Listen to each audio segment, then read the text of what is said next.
Mana buni fayzli hovli desa bo'ladi. Bu uyimizdagi sharoitni dang'illama uylarda ham ko'rurmaysizlar. Yaxshilab joylashib olinglar. Videoyimizda cho'zilishi mumkin. Uyimiz sotilyapti. Toshkent tumani Yangi 16 yillik Bunyodkor mahallasida joylashgan. Orientirimiz zapravkadan kirganda bo'lyapti. Uyimiz 601 sotiq, podvaldagi 5 ta xonadan tashqari 7 ta xonadan iborat. Hozir men sizlarga kiraverishimizdan boshlab uyimizning planirovkasini ko'rsatib o'taman. Bu yerda kiraverish darvoza xonamizda joylashgan. Darvoza xonamizni ko'rib turganingizdek yopiq holatda. Hovlimizning ichigacha bemalol 6 ta, 7 ta ham mashina sig'adi. Uyimizda gaz, svet, suv hamma sharoitlari bor. Hovlimizning o'rtasida shunaqa chiroyli qilib zeleniy zona qilingan, mevali va manzarali daraxtlar tayyor ekilgan. Hovlimizda binolarimiz ikki qismga ajratilgan. Uyimizga kirishimiz bilan chap tomonimizda ham, o'ng tomonimizda ham binolarimiz joylashgan. Binolarimizning o'zini podvali bor. Hozir aytib o'tganimdek, podvalimizda umumiy hisobda 5 ta xona bor. Mana shu eshikdan kirishimiz bilan 2 ta xona, bu eshikdan kirishimiz bilan bo'lsa 3 ta xonamizda joylashgan. Videomiz davomida sizlarga podval qismimizni ham ko'rsatib o'taman. Uyimizning fasadi va devorlariga haqiqiy traversin tosh ishlatilgan. Bu hech qanaqa sepilgan emas, haqiqiy tosh bo'ladi. Mana shu naqshlar ham, stoykalar ham haqiqiy traversin toshdan yasab chiqilgan. Uyimizda sotish uchun mo'ljallanmagan. Ko'rib turganingizdek, joy egalari o'zligi uchun pulni ayashmagan. To'qillarimizga ham, zinalarimizga ham haqiqiy tosh ishlatilgan. Hovlimizning bu yoq burchagida bo'lsa, yozgi oshxonani ko'rishingiz mumkin. Yozgi oshxonamizning tom qismiga e'tibor bersanglar, boshqacharoq material ishlatilgan. Biladiganlar bemalol kommentariyaga yozib qoldirsanglar bo'ladi. Bu qanaqa material?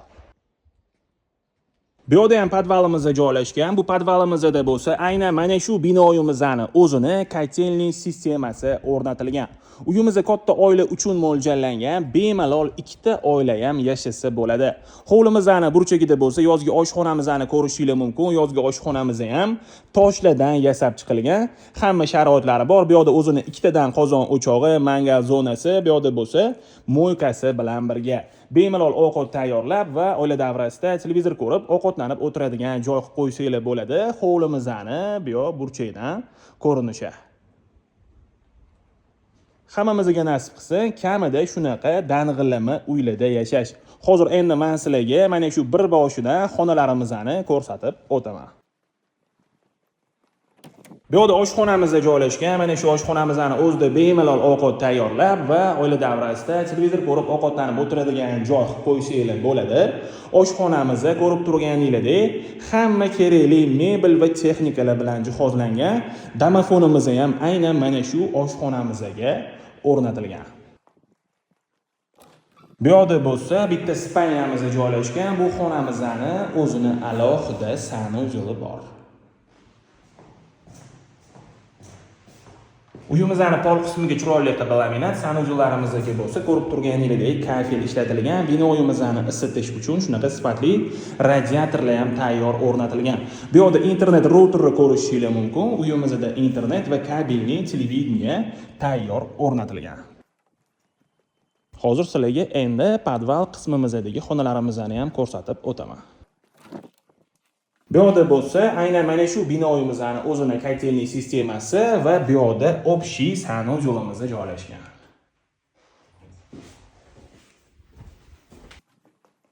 Bu eshikdan kirishimiz bilan 3 ta xonamiz joylashgan. Bu yerda bitta katta xona va 2 ta kichkina xonaga o'tib ketsa bo'ladi.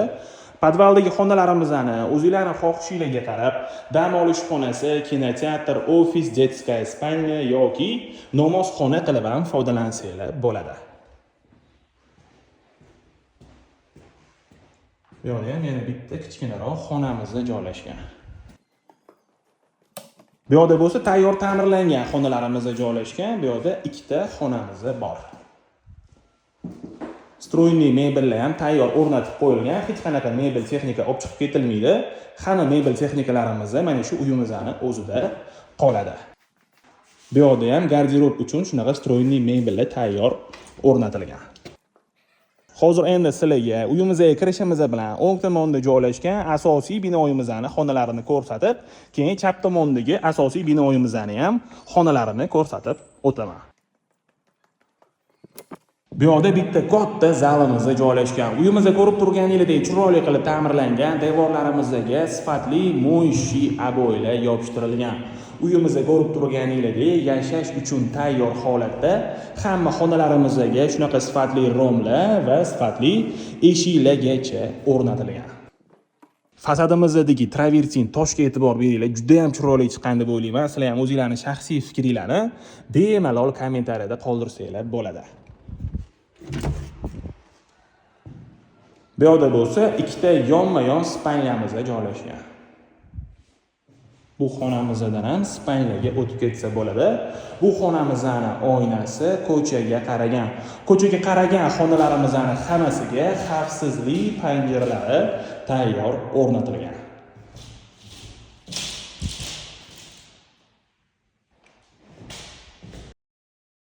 Hozir endi sizlarga uyimizga kirishimiz bilan chap tomondagi asosiy binoyimizning xonalarini ko'rsatib o'taman.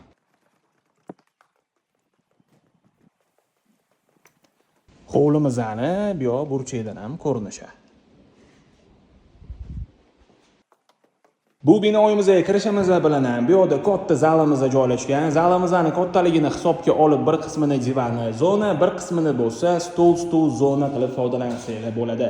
Bu zalimizdan bo'lsa ikkita spalyaga o'tsa bo'ladi. Ikkala spalyamizning ham oynasi ko'chaga qaragan.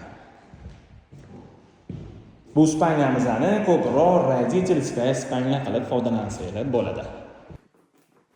Bu yoqda bo'lsa yana bitta общий sanuzolimiz joylashgan. Bu yoqda ham kotelniy sistemani ko'rishingiz mumkin. Juda ham fayzli xonadon. Hozir endi men sizlarga ko'chaga chiqib mahallamizni ham ko'rsatib o'taman. Mahallamiz juda ham fayzli va juda ham tinch mahalla. Atrofda maktab, bog'cha, частный maktab, bog'cha, supermarket, hamma sharoitlari bor. Uyimizning tashqarisiga ham bemalol mashinalar qo'ysanglar bo'ladi. Uyimizning tashqarisiga shunaqa chiroyli qilib zeleniy zona qilingan, archalar ekilgan. Ko'cha tomondagi fasadimizga ham haqiqiy travertin toshi ishlatilgan. Uyimizga sifatli chiroyli temir darvoza o'rnatilgan. Uyimizga qiziqadiganlar bo'lsa bemalol murojaat qilsanglar bo'ladi. Uyimizga yoqqan bo'lsa like bosinglar. Dang'illama hovli qidirgan do'stinglarga bu videomizni borib qo'yinglar.